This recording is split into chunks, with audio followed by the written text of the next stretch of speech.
Spoiler alert! Getúlio Vargas morre no final.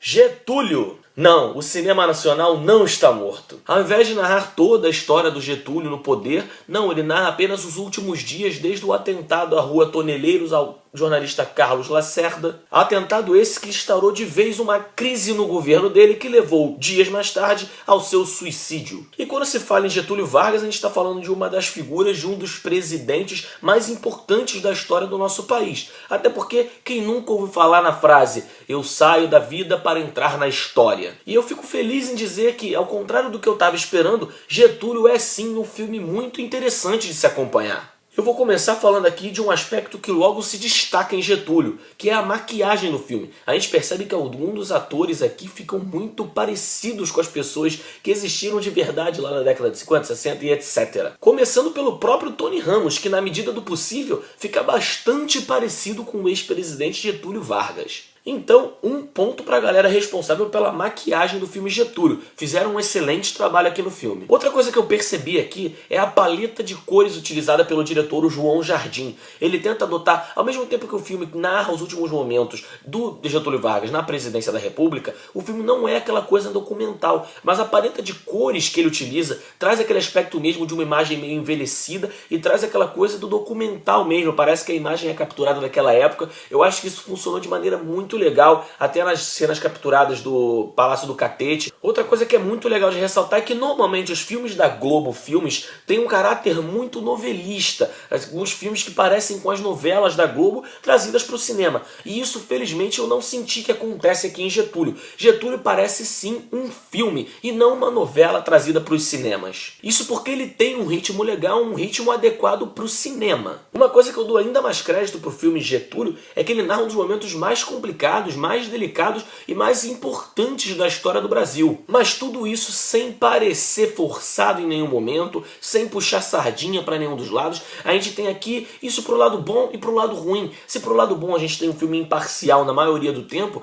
a gente tem algo que parece ser muito didático quando você está assistindo. Realmente, em alguns momentos, Getúlio parece sim uma aula de história para quem está aprendendo, para quem não aprendeu, enfim, uma aula de história. E isso não é uma coisa negativa para quem vai ao cinema procurando isso. E é o que eu acho que a galera que vai ver Getúlio espera, ver um filme bastante histórico, bastante didático. A galera que procura mais aquela coisa do entretenimento não vai gostar muito de Getúlio, até porque o filme não tem nenhuma liberdade poética para trazer o Getúlio de outra maneira. Não traz o Getúlio caçando vampiros, por exemplo. Mas apesar disso, uma coisa que eu gostei bastante em alguns momentos que eles adotam em Getúlio é que o filme de vez em quando parece um thriller policial. Por quê? Porque ele se centra no atentado a Toneleiros, do Carlos Lacerda, que é um crime. Então, em alguns momentos, ele tem sim um clima bastante policial, parece um thriller mesmo, ajudado bastante pela trilha sonora, que traz esse caráter de thriller pro filme. Trilha sonora que às vezes funciona, na maioria do tempo funciona, mas que é utilizada excessivamente em diversos momentos também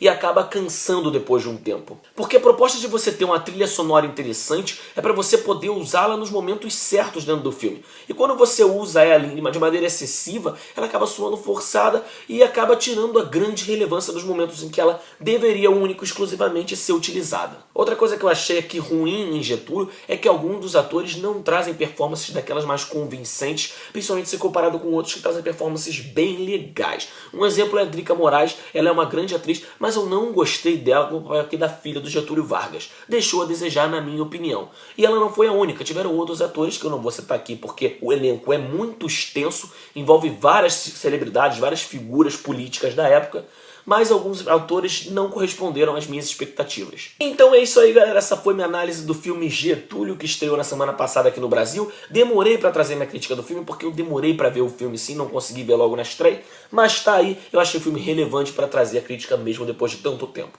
E balanceando os prós e contras, eu vou dar uma nota 7 pra Getúlio. Mostra que o cinema nacional não tá morto e não vive apenas daquelas comédias idiotas e imbecis e completamente irrelevantes que a gente tem visto por aí ultimamente. Então é isso aí, galera, naquele esquema. Diz aí pra mim o que você achou de Getúlio, o que você achou, os pontos positivos, os pontos negativos, de maneira geral, o que você achou do filme. Diz aí que você pode aparecer no meu próximo vídeo de crítica. E agora eu vou botar aqui os comentários de parte da galera que comentou no meu último vídeo do espetacular Homem-Aranha 2. Vamos soltar aí o que a galera achou da última aventura do Aranha. Valeu, tchau, tchau.